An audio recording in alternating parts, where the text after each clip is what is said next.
Good evening. Welcome to a special edition of Cut Deep. We're still on season 6. The theme for season 6 is unbridled, and tonight is one of those nights.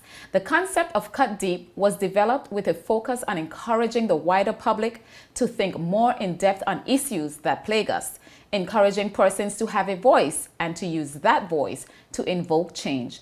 Cut Deep is an interactive platform cutting through the noise and political rhetoric. It is raw, uncut, challenging you to think critically. What do the issues mean for us? What part do we play? It is a platform that will move the Virgin Islands toward unified, integrated success. Thank you for tuning in to last night's show, to a regularly scheduled night. We're running a special edition tonight. Festival is fast approaching, and I wanted to clear the air on a varying number of issues that seem to be in the public space in regards to the 2022 festivities. I've invited the chairman of the Virgin Islands Festival and Fairs Committee to sit in with me tonight and help both you and I understand the Roogoodoo. But before we get into it, we'll take a short break and come right back.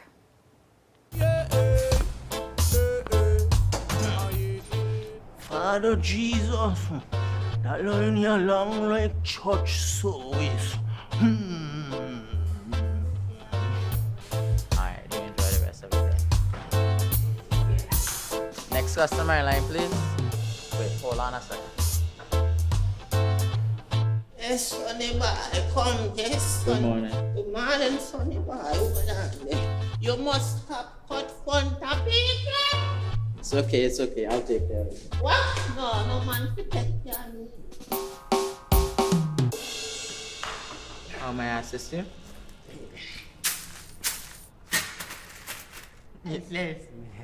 You want top of power? You want top of power? Join the prepaid party with CCT and enjoy more affordable data plans, more top-up promotions, more savings with hero bundles, and more value for your money each and every Tuesday with Top Up Turn Up Tuesday. Visit a CCT store today or anywhere CCT Top Up is sold and top up your phone. 5, 10, 15, 20, 25, 30. You want top of power? Welcome back to Cut Deep. We're running a special edition tonight. Thank you for tuning in last night to a regularly scheduled night. If you're just tuning in, you are right on time. On this special edition tonight, we are breaking down the Festival 2022 Roogoodoo. Festival is fast approaching, and I wanted to clear the air on a varying number of issues that seem to be in the public space in regards to the 2022 festivities. I've invited Chairman of the Virgin Islands Festival and Fairs Committee to sit in with us tonight, and he is going to bring both you and I up to scratch and help us understand all of this Roogoodoo in our space. Dirk, welcome. Thank you, Cindy. You Good night are to everyone. no Good night to you. no stranger to this platform, No. and I'm glad to have you here with me one more time. Yes, I'm very sure it grateful won't be to the be last. here. No, it won't be the last. So what I want you to do is introduce yourself, Okay. of course, to the listening audience, especially in your present capacity as to why you're sitting in here tonight Sure. or the position you hold. Okay, Speak a up. blessed evening to one and all the viewing audience around the world. My name is Dirk Walters. I am the current chairman of the Virgin Islands Festival and Fairs Committee. Wonderful. I want to talk about all the Roogoodoo surrounding the 2022 festival. Sure. But first, tell us what's happening with festival in general this year. Like, bring us up to speed with the events that are happening, the dates that you can remember, and so forth, and then we're going to go from there. Okay, sure, no problem. So we are here to celebrate BVI Emancipation Festival, celebrate freedom for me and you, BVI Festival 2022. And that's our slogan for this year? That's our theme for this year. Good, okay. Right? So we're actually starting out the festivities this weekend, as a matter of fact. We actually work very hard and diligently to try to make it very well balanced in terms of the activities, the events, and involving as many persons as possible, all the local artists, the bands, the different activities, culturally speaking, and making sure our heritage is involved. So the first event that we're actually having this Friday, the 22nd, is a tramp. And I understand that there was some concern that, there's a bit of a generational gap where some of the younger persons in the community may not know what a tramp is. And just to quickly explain that, picture a rise and shine at night. At night. It's as simple as that. Isn't it amazing though? Because sometimes I always say we have to keep information updated because people are continuously coming into the space, and Yes. the truth is they don't know because They don't know, they yeah. haven't heard of these things before. Of course. And we haven't done tramps in years. In years, that's very true.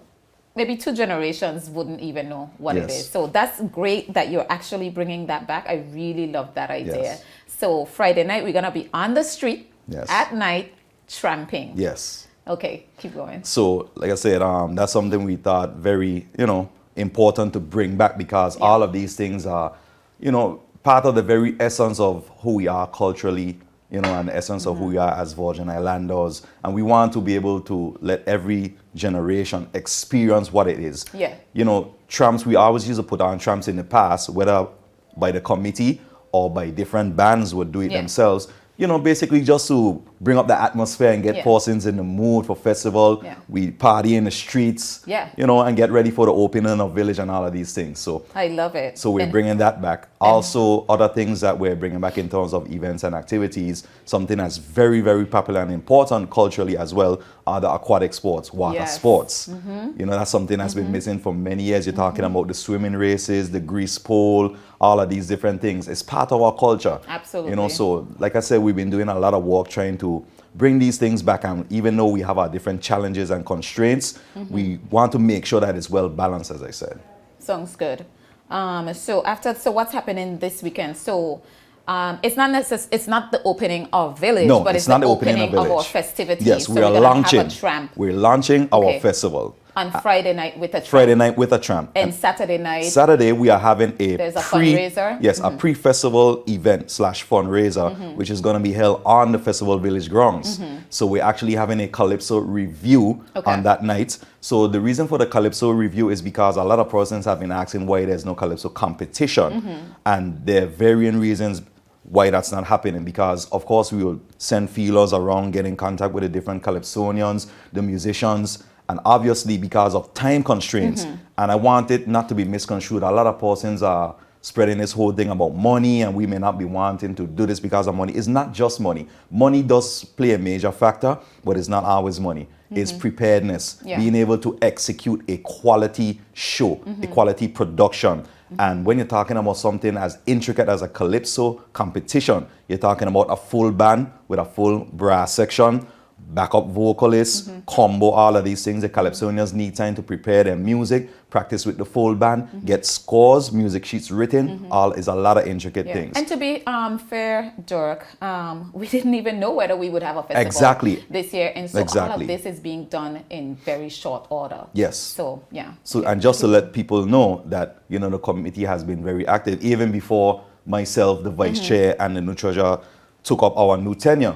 Before that time, the committee was working hard. So I don't want it to be misconstrued that, we weren't doing anything. But imagine sitting down and having months of strategic planning and analysis and these things, And and everything even having changes. contingency plans and a plan B and a plan C and a plan D, and the alphabet is only so long. Yeah. And then every second is something different. Right, And you are right. waiting the green light, the Right, go ahead. to go. Because we are not the end all be all of whether festival happens or not, Right. of There's course. a bigger head above you. Yes, of course. Right.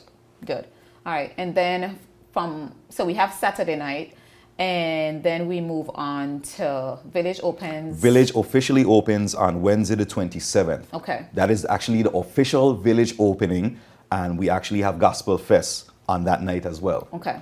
So we have And- Gospel yes. Fest, then And then the Thursday, we're going to actually have the torchlight procession, which leads up to the village, and then we have the village entertainment, and both Wednesday and Thursday nights are free admission into the village. okay, sounds good.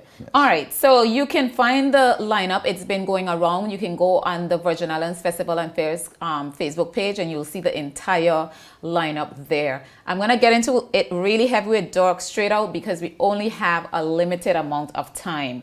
All right, Dirk, the first thing I want to talk about. Yes, ma'am. Let's talk budget. Okay. For this entire, 7, 8 days? Around Let's talk that. about your budget, the budget that you were assigned to pull our festival this year. Yes, the budget that was allotted for festival, obviously this was something that was spoken about and approved before myself, like I said, the new part of the committee got in, is the subvention from central government in Right. the amount of $500,000, Okay. which we all know from previous years it's underfunded. Yeah. You know, it's not enough to pull off a Yeah. festival of even It's of the about magnitude. $700,000, if not more, of what you would need. So Yes. we've learned that over the years. Yes, actually, if you want to pull off a festival that would include all activities in Carib Bay Mm-hmm. and Virgin Gorda, because remember, once again, I think persons really understand when you get that subvention, that has to cover you for the entire year, Yeah. including Easter festival activities on Virgin Gorda Okay, and okay, everything okay. that's encompassed on Uh-huh. Tortola. And a lot of persons don't realize that. Okay. So that is some of severely this went underfunded. to the Easter Festival just gone. Of course. So you actually don't have $500,000 for Tortola Festival. There was a little money left in the kitty and money that we were able to, revenue that Okay. we were able to bring in before, Right. obviously. But Okay. that's just a small little cushion compared to. Yeah, of course. You know. Okay, so were you able to secure any sponsorships this year? Yes, we were able to secure some sponsorship from various entities. So with what you have in your kitty, or let's just do holistically and include the entire year. So with that in sponsorships, what would you say you have to work with? I would say it's probably somewhere in the realm of between $650,000 to $700,000 Okay. thereabout, maybe. All right. Yeah. So there are a few things popping out, Dirk, based on all that you have to pull off with that money, ensuring that we have a good, enjoyable cultural event for this year. And in doing so, you're going to have to maybe make cuts. Yes, we've had to make hard we've had choices and to trim the decisions. fat quite a bit. Yes, make decisions, hard decisions, and so forth. Yes. And on top of that, make changes as Of you course. see fit. Of course. As the chairman, as to how to more tighten the financial belts Mm-hmm. of the committee and to move forward. Okay, so there are two major things that's plaguing the festival right now. One is the July 23rd event. So you're having, that's the 23rd, right? 23rd, Saturday night. Saturday. Yeah. So you're having a fundraiser, and the booth owners are not allowed to open on that night. So what I want you to do is explain that particular event to us and the situation surrounding the booth owners. Sure, no problem. I can speak to that. And that's not entirely accurate that booth owners aren't allowed to open. I know, but you will tell your Yes. story. I just said it as in what is out there. Yes, And you totally do your understood, part. and that's no problem. So what happens is every year there's festival, the festival committee usually has a pre-festival event. A few years before, it was done in realm of having a black party where they blocked off the Castro Street a couple of Right. times. I think the last time it was done over in one of the parking lots in Road Town where they had a couple of different bands and stuff. It's a fundraiser event and used as a grand launch of festival, a pre-village opening event. It just so happens that this year, because of the concession where we actually got the grounds a little earlier than before to prepare the grounds, grading the grounds and getting things installed in there and getting the stage and all of these things on, we chose to seize the opportunity. So this wasn't something that like we planned before and then launch after. Right. You know, we're just trying to take advantage of things that are fluid as we go along. So the thing is that Village officially opens on the 27th, Right. and it goes to the 3rd. Right. So the boot And you owners, contractually- yes. So the boot owners would have signed their agreements, their contracts, Okay. and these things from the 27th. So I think the whole hoopla, the issues came up where they're thinking that they were bamboozled, so to speak, thinking that it was strategically done, that we planned that event, and that's not how it happened at all. And I want So you saw the opportunity to Yes. have a fundraiser for the Yes. Festival and Fest Committee Yes. to help with your budgeting. Definitely. More monies that you would need. Definitely. So it's not that they're not allowed to open. As far as I understand, there was several meetings had. I wasn't present there, of course, but the village actually falls directly under the purview of the vice chair. So he oversees that part. But there have been talks Okay. and there are things in the works to actually facilitate that. Okay, so to be clear, the co-chair is Bertram Lettsam. Yes. Okay, and so he's handling that. Yes. So what I'm understanding in the space is that the booths, okay, so the booths have a contract Yes. with the Festival and Fairs Committee to open on the 27th. 27th. Wednesday okay. the 27th. Right. So the committee saw the opportunity to, based on certain things, to have a fundraiser, Yes. which wasn't always on the agenda. You just added it. You saw the opportunity so that you guys could raise some money. The concept of having the fundraiser was always on the table, Right, but where?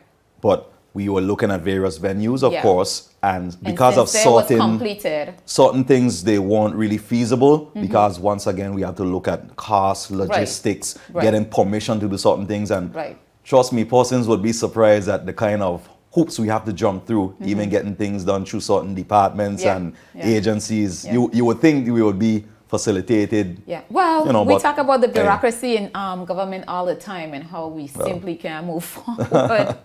Well, that's with another it. story, So, but you know. all of that falls under the hoopla the hoops to get through anything, that bureaucracy inside of government. So it goes. So then you put that event on the table. Yes. As a fundraiser for you. Yes, for Okay. the festival committee. So the festival committee is saying now that, okay, we don't have a problem with the booths opening, but since you're operating outside of the contract, Obviously, it's outside of the scope of the original contract. right, and the fact that we were doing this, the Festival and Fairs Committee were doing this to raise funds, Yes. there would be a fee for you to open that night. Yes, I think Okay. that is the general consensus. So yes. what's the problem? There is no problem. The booth owners have a problem. Well- So they're saying that they shouldn't have to pay to open. And so personally, for me, Dirk, as a promoter of an event planner of 30 years, and as a business person, you work within a contract. If you sign a contract, if you want to look at doing anything outside of the scope of that contract, you come to an agreement and it happens. What is it that And it's as simple the as that. booths are saying that, oh, the festival is going to be having a night anyway, why we can't just open? I think that's the rationale behind some of them. You know, their thinking, their mentality. Not all of them, though. Right. But you know, there's certain persons who are not all gonna agree on everything. But as you just so eloquently said, it is outside the scope of the original contract. And any place else, anything else, that's what you would have to do: renegotiate and come Yeah. to terms. Yeah. And there's nothing wrong with compromise. It's just that the conversation needed to be had, and things will be worked out. And it's not, I mean, even if you look at outside of compromising, because as far as I'm concerned, this is a business. Yeah, it is a deal business. and arrangement. And I think Exactly. we get clouded in our minds when it comes to government's money. Precisely. And we feel like we're entitled to Yes. it, and government has taken care of this Yes. entire country for so Exactly. long at a rate that's unsustainable. Thus, we're here where we are. But And that's the thing that I'm glad you touched on that, because what I think some persons need to realize and understand is we didn't have to get your permission. The very fact that we're even considering giving you Right. concession to facilitate this thing, you know, it's a courtesy. it's a courtesy. Yeah. Exactly. We don't have to. So the thing is, if someone is hosting a fundraiser and they're trying to raise money, they're gonna use all avenues that they can. So in terms of the festival, how I'm understanding it, in terms of the Festival and Fairs Committee, you guys would have been selling your own food and drinks tonight to accommodate your fundraising. Yes. Yes. And so you were saying to the booth owners, we can't have you open for free. You're going to take money away from us. We're trying to fundraise. But if you want to open, give us a couple $100 to.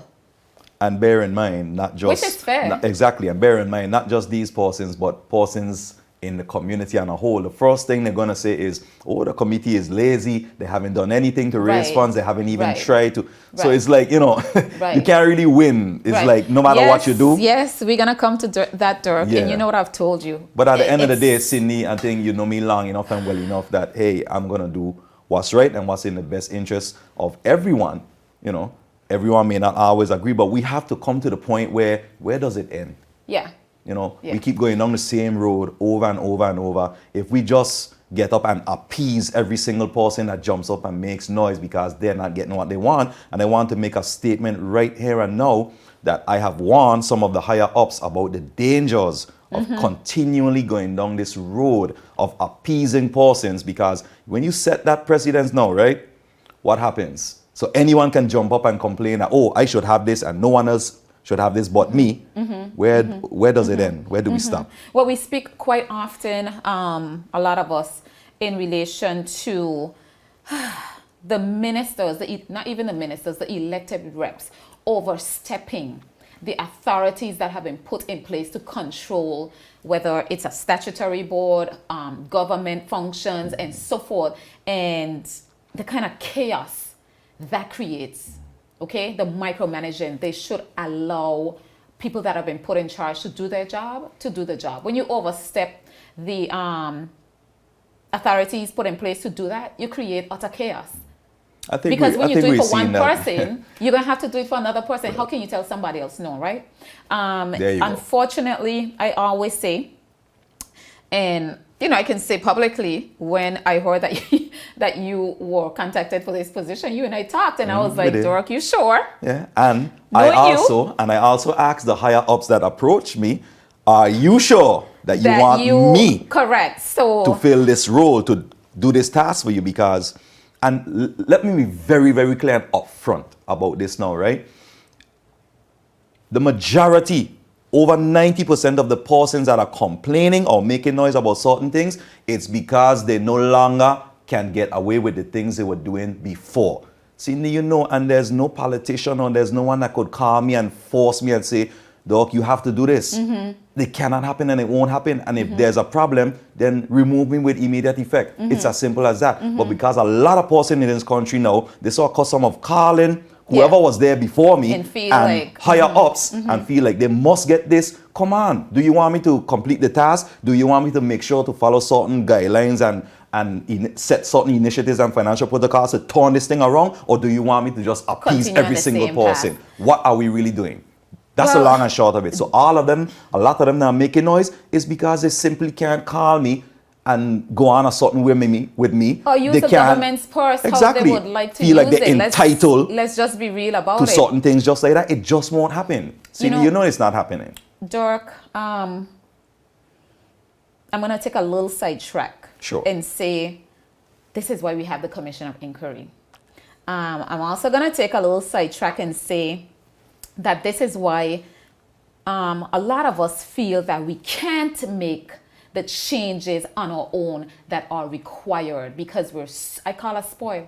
I do call us spoiled because we're spoiled. A lot of us and are. We don't know how to accept no, and our representatives don't know how to tell us no because they're just always thinking about being re-elected, and it's such a sad space to be in. It's going to take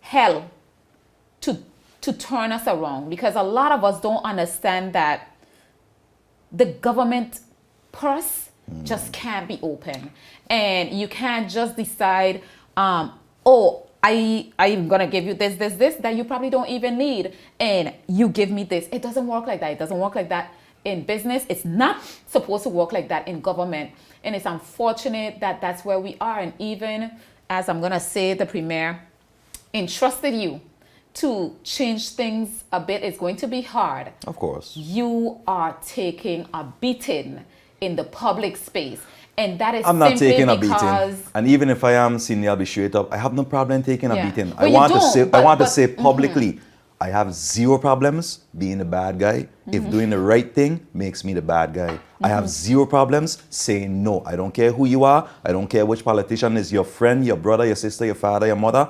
If it's a no, it's a no. If it's not happening, it's not happening. If it's not in the best interest of the committee or the culture or any of these things, then it's not happening. And you can't pick up the phone and just because let's be very realistic. Like even in the committee, every subcommittee thinks their event or their subcommittee is the most important and should have priority. Everyone in this country feels their top priority. What they are dealing with is more important than you or me. So if something is at the detriment of 20,000 people just because 3 persons want it, should that happen? right. Let's just be very realistic there. And the gravy train has come to a halt. Let's just be totally upfront with this. The gravy train has come to a halt because Doc is there, and that is what all the hoopla and the fuss is about. I believe so, Doc. I believe so because Let's just be real. you know me. I am going to go do my research. I ain't gonna call you alone. I can call every single body that's involved in the Roogoodoo to get every side, and I'm gonna sit somewhere in the middle and make it make sense to me. Yeah. And the bottom line for me seems to be that people can't get the money that they want. Greed out of is the the committee. order of the day. And all of these persons, the hypocritical ones that want to be up and down on these different platforms and insinuating this and accusing that, they are doing the very same things that they are trying to insinuate others have been doing or are doing, because at the end of the day, it comes down to them securing their bag, not what's in the best interest of the community or the festival or the government or any of these things, but what they want, or I should say what they can't get anymore, because yours truly has put a stop to certain things. Understood. On that, you're absolutely correct. I applaud you for trying to be accountable with the government's purse and the budget that you've been giving. We're gonna take a short break, and we're gonna come right back with this Roogoodoo. The beautiful Virgin Islands, or nature's little secret as some prefer, where the weather stays warm and the drinks stay cold, where men in wigs get their lawyer bills paid by governments and governments lose planes, where walls are built and prisoners escape. You vacation where we suffer. BVI love.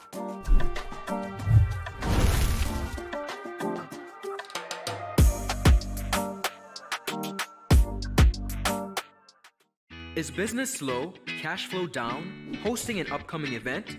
We can help. Advertise with 284 Media and take your business or event to the next level by enhancing your present marketing and messaging strategies. Allow our team of experts to create a personalized ad that sets your business apart from all the rest. This could be your business or event. So, what are you waiting for? Contact our marketing team at 284media@cctbvi.com. Advertising with us works. Yo, everything good, Dad? Why? This thing got me one way, Daddy. What do you mean? Ever since I hook up with this thing, can't eat, I can't sleep. This is the first thing I touch it when I reach home. What do you really? Hey, this ain't like you, know. Dad, this thing got me staying home, keeping out that trouble me. Wow. What your name is? Shit. I talking about my CCT life. Don't worry about missing your favorite series, sports, news, and local programming. Come to CCT today and sign up for CCT Live to access over 80 channels. CCT Live. Bring it home. 1 month free trial turn into 5. 5 months turn into, well, you know I huff. I watching ball. I been watching football. Dad, Nickelodeon, Paw Patrol. I am hooked. Hooked, I tell you.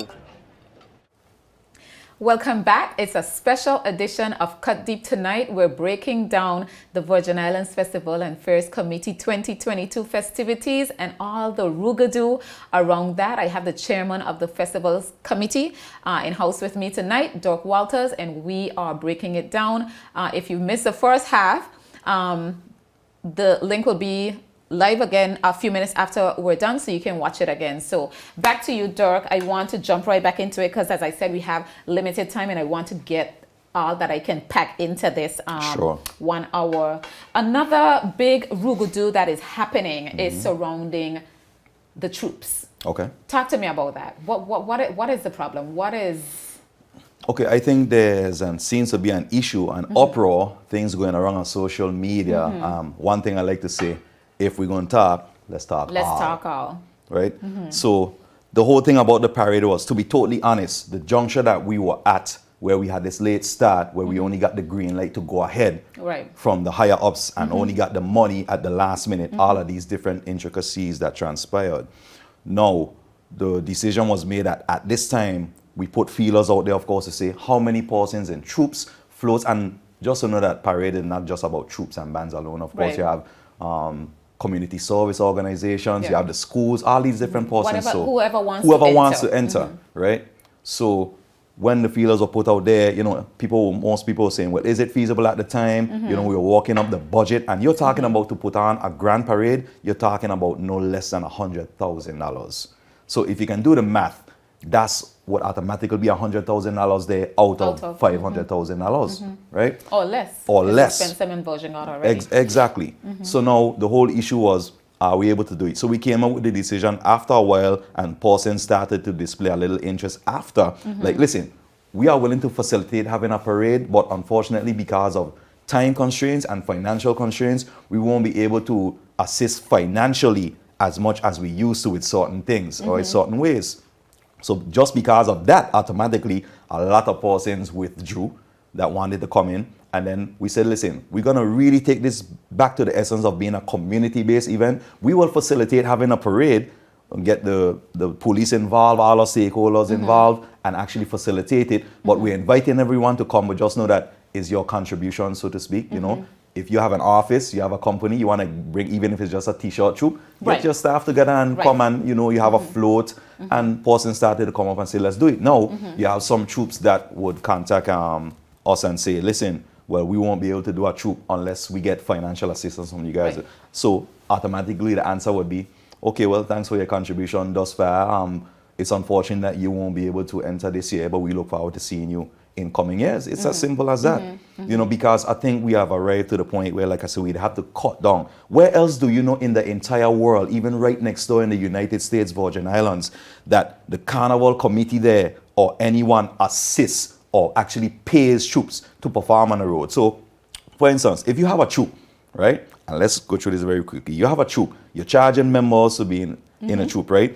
And then the committee used to assist in terms of like materials, truck, trailer, generator. That in itself is thousands of dollars right there. And then something came up where they would actually assist them financially to help them out, And I guess at the time they wanted to have, in addition to doing all of that. So they started to now look for having these things every single year, and it's just not sustainable. It's just not feasible going forward. So we obviously have to cut all of that stuff out, because when you want to talk about the committee should assist you in terms of paying for your performer, your band, accommodations, travel, and these things, it just can't happen. Even if it did happen before, look where we're at now. Yeah. It can't happen. So that's why I talk about we're putting our foot down, and we have to cut certain things out. Well, one of the things that with this whole situation that I was thinking about when you said about cutting, and I was thinking about it too. So there was a short span in terms of if we're going to have festival,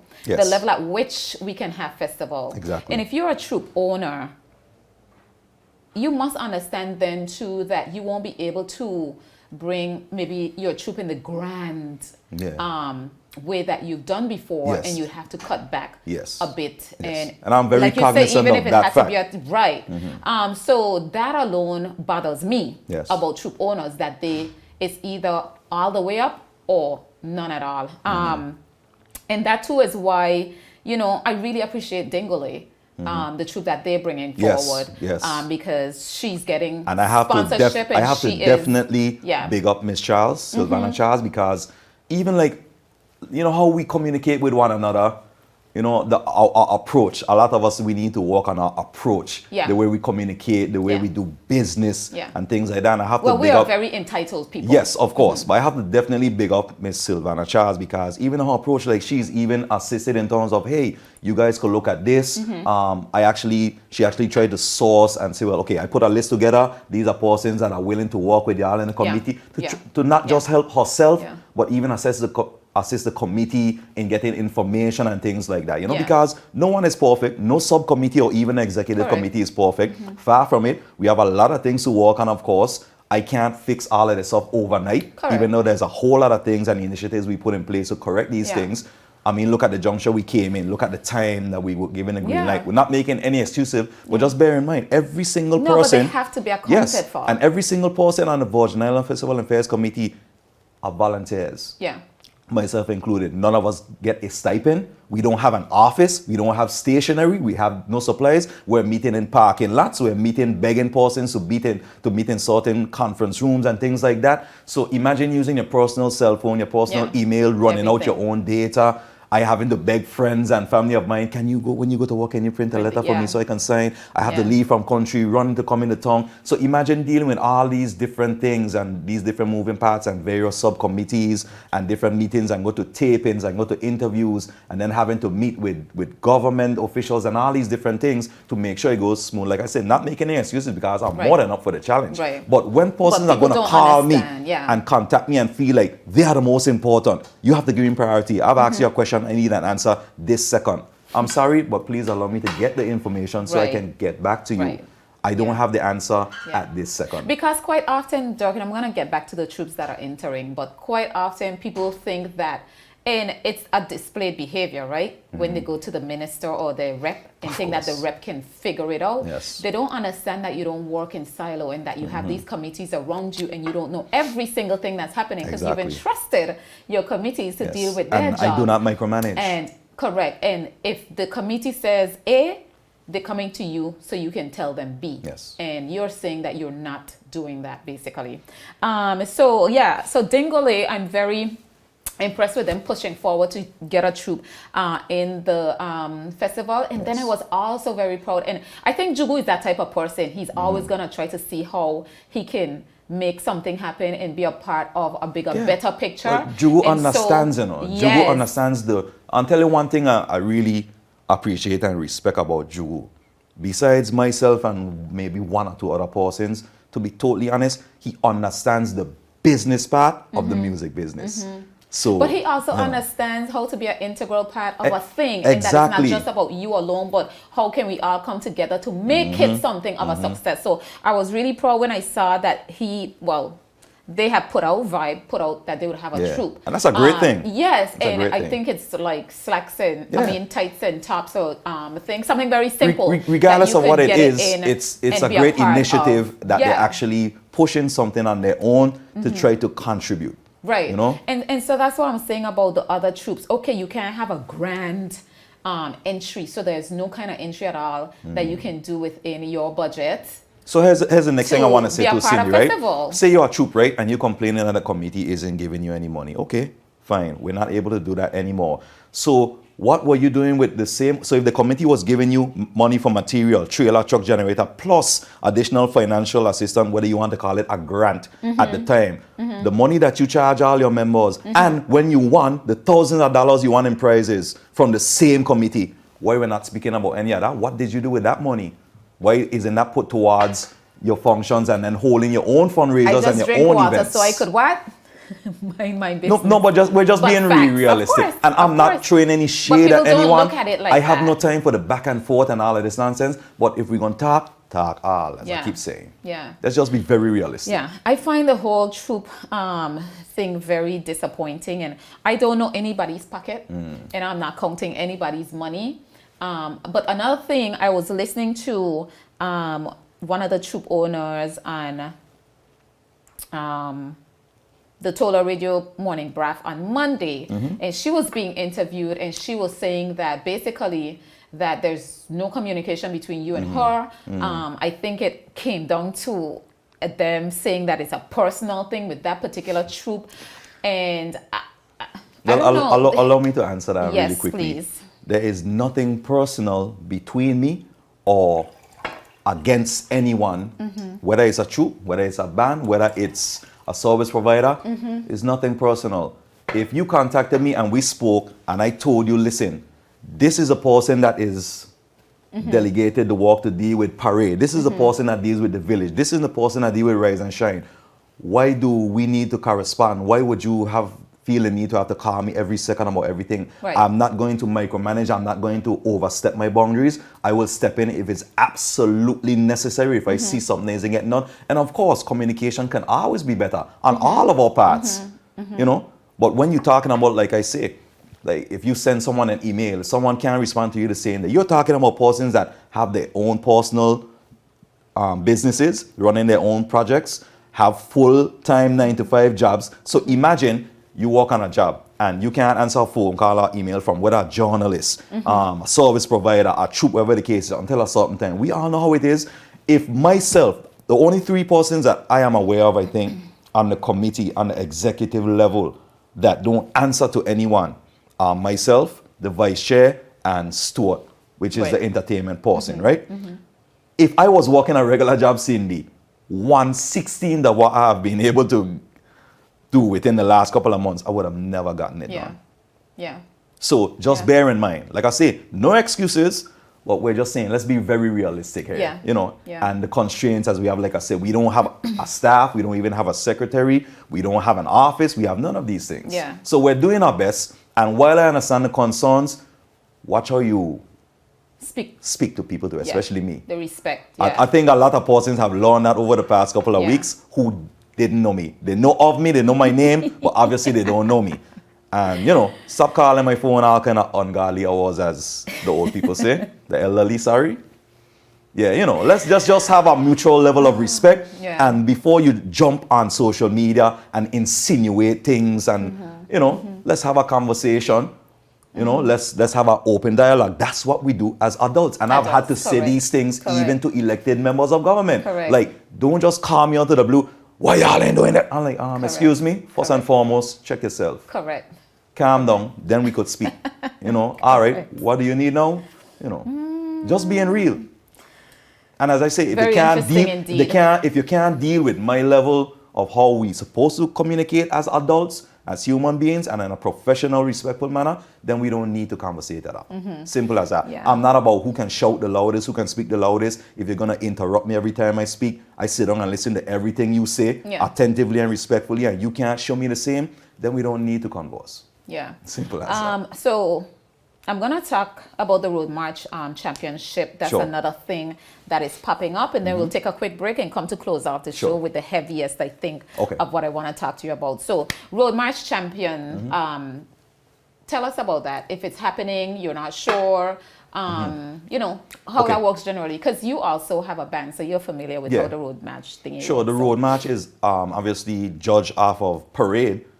You know, so how many times your song actually plays on the road, not just by yourself, but even DJs and other troops and stuff. So say for instance, Cindy International is your name, and you have a group and you go on the road. If 7 other DJs and different bands and troops floats play your song versus Dark Regional, obviously you win. So the issue with Road March is being the fact that we weren't sure if we were actually facilitating a parade to begin with. Obviously, how would you judge a road match? You know, so there were some other options being put on the table, and that we decided to actually facilitate a parade. Now, last thing I heard of was that only one band was officially on the road for parade, which is with Dingole, which I think is ABM. Right?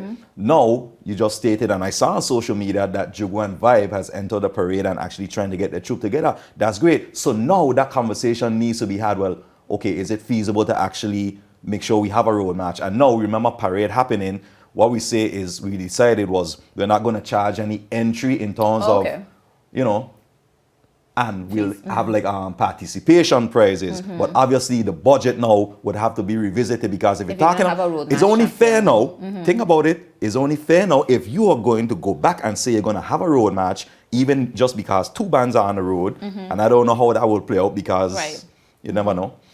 Or even 3 bands if another one comes on, or more. So you're not going to take DJs into consideration this year in terms of road march? No, DJs are always part of the like for instance, if different DJs are on the road and they play the song, obviously that counts. So but what I'm saying is, remember now, the prizes, you have to revisit it, because if you do road match, then automatically now you have to go and do for troops and stuff as well, in terms of prizes. So automatically that inflates your budget right then and there again. So that's something for the parade committee to go back and find a resolution for. So as soon as we have that information, obviously we'll update that. So they're looking at that right now? Yes, they are. They are. Okay, based on who is entering. Yes, so I don't want it to be misconstrued that, oh, it's not just happening. And, you know. Okay, that's understood. We're going to take a short break and we're going to come right back to wrap up the show for tonight. The wait is over. CCT Fire is here. Experience ultra-fast downloads, seamless streaming, and even more reliable connectivity on an all-new fire-blazing super-fast CCT Fiber network. CCT Fire. Bring it home and upgrade today. Live stream cable TV is here with CCT Live. access over 80 channels that you can watch either at home or when you're on the go. And don't worry about missing your favorite series, sports, news, and local programming. Rewind and watch in your own time. Come to CCT today and ask about our 1-month free trial offer. CCT Live. Bring it home. Thank you. We're back. Thank you for tuning in. Our episode tonight has been about the BVI, the Virgin Islands Festival Fairs Committee's 2022 festivities for Festival 2022. And I have the chairman of the Festival and Fairs Committee in studio with me. And he is helping me to understand and helping you to understand all the Roogoodoo. And the intention is really to clear the air, come out from where all the noise is and actually bring the information, the correct information to you as to all that's been happening around the festival. Doc, I'm glad that we're actually having a festival this year. Yes, yes. And I think, I'm getting a lot of heat because unfortunately people are saying, oh, you're my friend, so you're going to be on Dork's side with everything. But that is absolutely not the truth. I always look for the balance in things. It doesn't matter who it is. And Doc, you know that if I have to give you words, I'm going to give you words. Of course. I'm accustomed to you cussing me out by now. And I haven't had a reason to do that because I know that all of this is done in short time and you're trying your best based on the budget that you've been giving. And the human resource. Yes, everybody isn't going to be involved. And I don't think that people should take it as a slight. I keep saying to people, hey, listen, what Dirk does from the end of this festival into Festival 2023 is where he'll be judged heavily by me. But at this point, I don't see the need to do it because all of us can't be involved in such a short time. There's no budget. And again, as I said, I don't think people should feel slighted.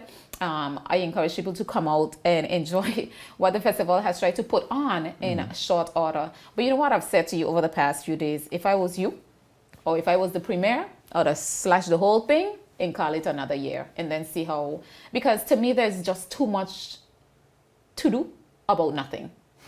Too much, what you say? Too much to do about nothing, to be honest. So, let me get to, I have a big thing that I want. And before you go there, I just want to publicly shout out and big up the Honorable Premier. Okay. I must say, he has been so supportive in terms of, there are not many people, unfortunately, that do, but the Premier understands, Trust me when I tell you. And I am not a member of any political party. I am not personal friends or family with any of these persons. But I must say the Premier and Minister of Finance, his support thus far has been through the roof. And even not just financially making sure we get the money and pushing for it, but even just calling out of the blue, hey, my brother, how things coming? Simple things like that. And I wish we could just even get that. There's probably like one other, elected representative that has done that. I wish we could get more of that from everybody and have the buy-in, regardless of our differences, regardless of our affiliations. If we could all just work together for the benefit and the best interest of the community and the culture and all of these things, that's all I would really like to see. So just to say that. Well, Dirk, I'm smiling as you give your shout outs to the Premier because based on the level of noise, he seems to be sticking it out with you and giving you the opportunity for you and your committee to do what you need to do. And to me, that's commendable because quite often, as we said before, reps like to get involved, and although they give you something to do, they want to tell you how to do it, and it falls apart because, everybody's involved and getting what they want and so forth. So it seems like he does support you based on the level of noise that's been going on. But first, I'm going to ask you about the Eastern Juve route. Sure. And then I'm going to get to the real big question. We'll end off with that. No problem. And you don't know what my big question is, but brace yourself for it. No problem. The Eastern Juve route, there's some noise coming around that too, which is expected. I've heard the rumblings.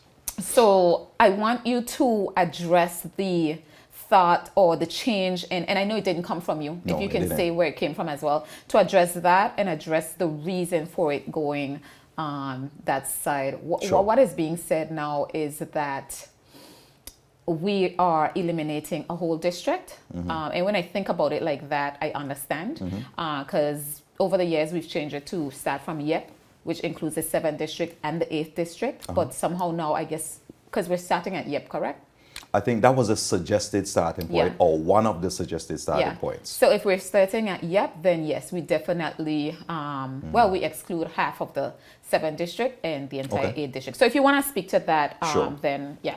No problem. So with the Eastern Region Shine / Juve, that was actually a proposal and a suggestion that came directly out of the persons that represent the East End Long Look Festival Subcommittee, right? And the rationale behind of it is like we've had different meetings with our stakeholders, including the Royal Virgin Islands Police Force. I must big them up as well because they've been very accommodating thus far, and the conversations and the meetings have been very viable, I must say that. You know, and they call and they would check in, hey, what's the updates? And we have a very good rapport so far, you know? So it's working out well. And that's another thing that we're pushing, you know? Just creating real relationships with our stakeholders and industry partners, of course, and mending ones that were, you know, unfortunately, is the approach. But on the topic at hand, so this was suggested as a proposal by, like I said, the representatives of Eastern Landlord Festival Committee. And part of the rationale is there's a concern, of course, the traffic to and from the airport. The next one is crossing the bridge. Apparently, something transpired one of the previous times where whoever bandit was,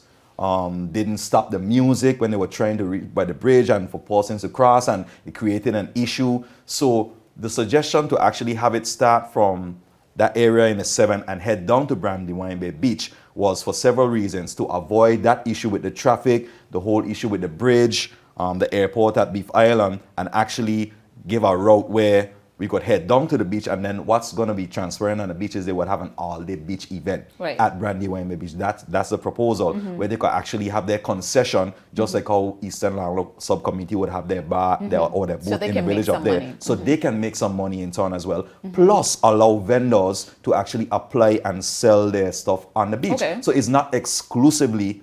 So that's another thing. So any vendor can apply to have a... So if you are a vendor on, say for instance, you are on Beef Island Beach and you want to go and sell on Brandywine Bay, approach the committee and say you want to sell stuff, whatever the case is, whether you sell toys, whether you have an ice cream truck, whether you're selling food, and approach them, and it can be done. So I want us to stop this thing. It's open to everybody. So so you can actually apply to have a vending space on Brandywine and do your thing down there. Of course. I had also said, Dirk, because you know people were saying to me that you know all the vendors on the street that are there when the Juve is passed. I said, well, they can be on the street when they're going down that way as well. If you're on the street heading up to the bridge, then you're on the street. There's a street heading down. You can set up on the road on either side, apply for your requisite permits and food handlers and all these different things, and do the same thing. Yeah, I am holding my comments because I like to see how things work out, and then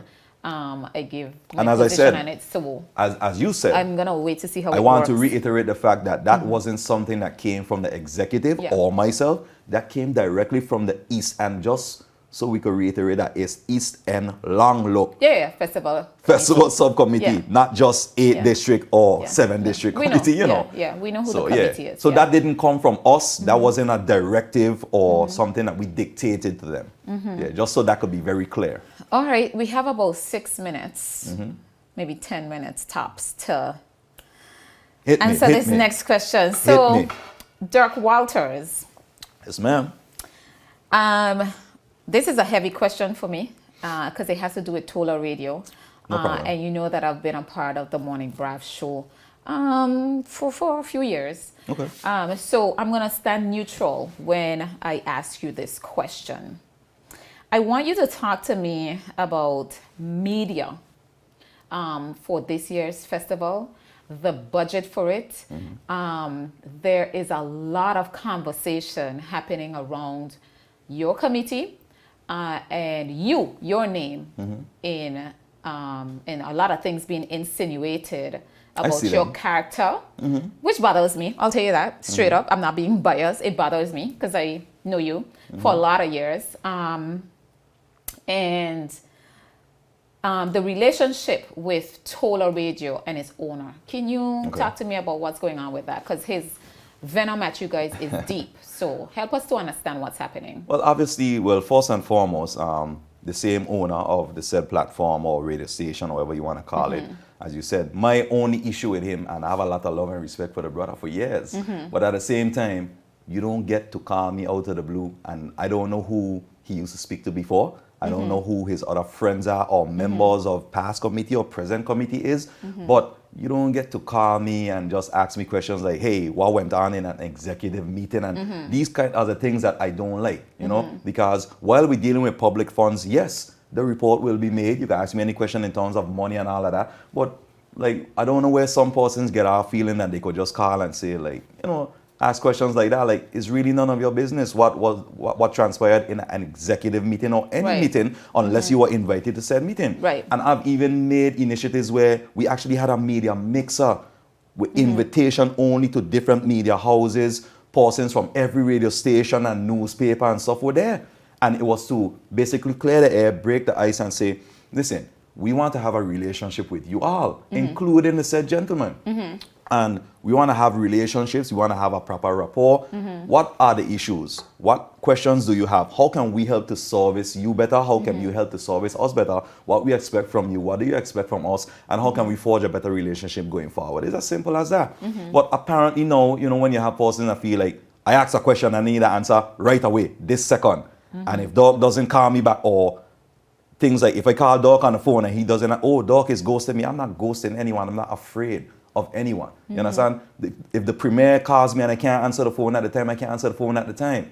So this whole thing about this feeling of entitlement that you need to know up front, like you want to ask me questions. No, all the media will know at the same time. We have a PR team.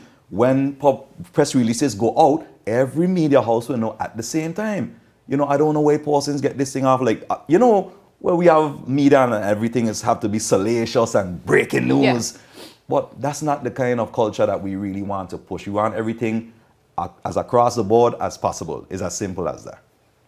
Okay, so one of the issues with him seems to be what the media is allotted in terms of financing or budget for 2022 festival. Okay, I've heard that. I've heard that. So in terms of the budget for 2022, well, when we engage with BVI Tourist Board, and much respect and big up the BVI Tourist Board, of course, who is one of our major sponsors as well.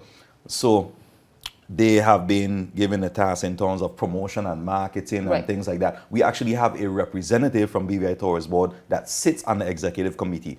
So this person, of course, would help be in charge of PR, all of these different things. So I would not have direct knowledge in terms of, you know, if Tourist Board has a specific budget that caters to the local promotion and media and stuff for festival and things like that. So when you're asking me these questions, I am not aware of the conversation that happened. Like apparently his thing was, oh, somebody told him a figure. Right. And so he's saying that for each media house, there's only either $1,000 or $1,500. Okay. And I'm not sure what that would entail. Right. You know, and how many media houses that is and for. These are questions that I actually tried to ask him the other day. But you know, when we have this thing, and like I say, it's not more love, but when we're trying to have a conversation and you're asking me questions and then you wouldn't even allow me to answer this thing, or you're trying to speak above me, we really can't have that conversation, you know? But simply, as I say, if that's the thing, and they're telling you that's their budget, simply to say, listen, we can accommodate your budget or we can't. Right. To me, it's as simple as that. No, not saying that the gentleman doesn't have a right to ask any of these questions, and I will never dispute that. But I mean, is the manner, is the demanding insinuation, is this bullying? And I will not be bullied by anyone. I don't care. You could have 20 million persons watching or listening to your platform. It doesn't bother me. You can call up my name every single day on the radio. Do you think calling my phone 100 times means I'm going to answer you just because you call me 100 times to try to speak to me in a certain condescending or demeaning manner? No, let's have respect for one another. You know, it's very simple. Okay, well, I think we could wrap up. Like persons making a big thing about trivial things, because at the end of the day, all these persons making these noises is just trying to secure their personal bag. Yeah, It's as simple as that. I don't know, but I haven't heard any other media house complain about the budget, because I don't know. No, seniors, we're talking about budget, right? Yeah. Just know that this disdain and these mannerisms being displayed by the same gentleman is not just because anything with budget. Let me put this straight up out there. When you can call me now. We were almost done. When you can call me on the phone and send threatening remarks and language saying you are interested in hosting a certain night in the village, right, and if anyone else gets that job, you're going to come down and plug out every, I wouldn't say the word, of course, this is a family show, in the village. I'm like, good luck with that.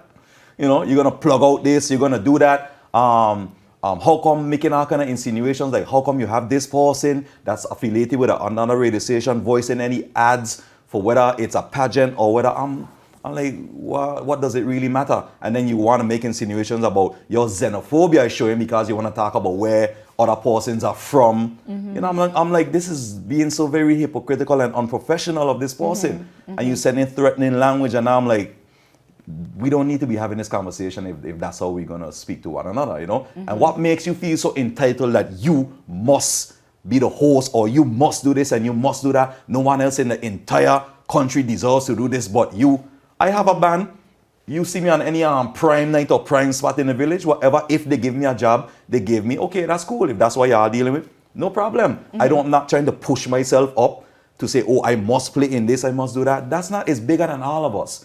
So I have no problem in you wanting to have an intent. But when you think you could bully me or bully the committee or threaten or disrespect anybody on that committee with me, I will defend my people because they're very hard-working, diligent persons. And I respect them to the fullest. And it's not happening. Okay. There's something that you said, Dirk, that that I'm struggling with, with that, in terms of the presentation of the individual and, you know, the demanding, the, you know, again, threats if they don't get what they want. Well, it's learned and allowed behavior. Yeah. You know? So when you have persons that were there, like I said before me, so what are we going to do, Cindy? Every person in this country that jumps up and say, if I don't get this, I'll do that. We're going to appease them. We're going to facilitate that just to shut them up, just because maybe they even come from an influential family and, oh, that's 4 or 5 votes in a household we might lose. Right. I don't know. I can't tell you what other media houses have done in the BVA before in terms of, you know, packages that they get or present to you for, you know, pushing out festival. For example, I can see where a media house, you know, if you're going to run ads, you pay for the ads. Something like, and I don't think that, this is one thing I don't think that this particular individual gets.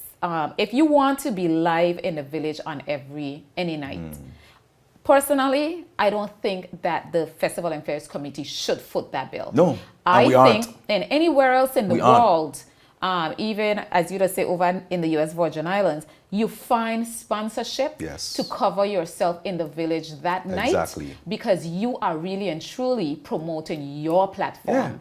Because VI Festival and Fairs Committee could easily go on their own Facebook page, go live and run the festival. And this is the thing, how many of us and then people will decide which platform they want to tune into to listen. How many of us are really going to admit that without festival being facilitated or put on, that we won't make a certain amount of money? You have persons that, like I said, greed is the order of the day. You want to make in a week what usually would take you a year to make. Wow. So, I mean, let's just be very realistic and upfront. And I could call names, I could call companies' names, I could call individuals, I could point out certain events and certain things, but we're not going down that road. We're not going to go We're down staying that road. professional and we're going to make sure. But my whole thing is, let's just respect one another. Let's walk with one another and do everything that's in the best interest for the community and the festival and the culture. Bearing in mind, we all have something to contribute, and I love and appreciate all media houses. I've put, like I said, I've put initiatives together to bring us all together, to work together. Have you had demands, and we're going to wrap up now, but have you had demands from other media houses the way? Nope. And no one has approached me or spoken to me in that manner or tried to, but when we get accustomed of trying to bully our way, certain people don't understand. I would say, be a businessman and not try to hustle your way into everything, and you'll be fine. So if you had to leave a message as the new chairman, this is your 2 month, but moving into your tenure, which I think it's 3 years. They're normally 3 Yes, years. yes. What is your message in terms of how you will be leading from in your position? My as message chairman? is, I won't be here forever, but I guarantee you that when I leave the Virgin Islands Special Affairs Committee, it will be in 1,000 times better shape, and a lot of protocols and guidelines and everything will be in place. I'm going to leave it exceptionally better than I met it. Okay. Simple. So whoever takes up the mantle after me, it's easy. Okay. A lot easier than before. We're here to turn things around. Not just myself. I'm not taking any credit for anything, but I was given a task and I'm going to do it. If certain persons are upset because of it, because I'm doing the right thing, once again, I reiterate, I have no problem being a bad guy. Durkee, thank you for being, I call you Durkee. That's no problem. Thank you for being on Cut Deep tonight, for Always sitting my in pleasure. and doing this special edition. I've reached out to you because I felt it would be important to clear the air on a lot of things before we go into festival. Actually, on the weekend, before we start out on the weekend and we head Yes. into next week, I wanted to, help and clear the air for you listening and for myself as well. So thank you for coming You're most welcome. this evening, for giving us the time. Thank you, my viewers, for tuning in, and I will see you next week, Tuesday, for a new episode of Cut Deep. Have a good night.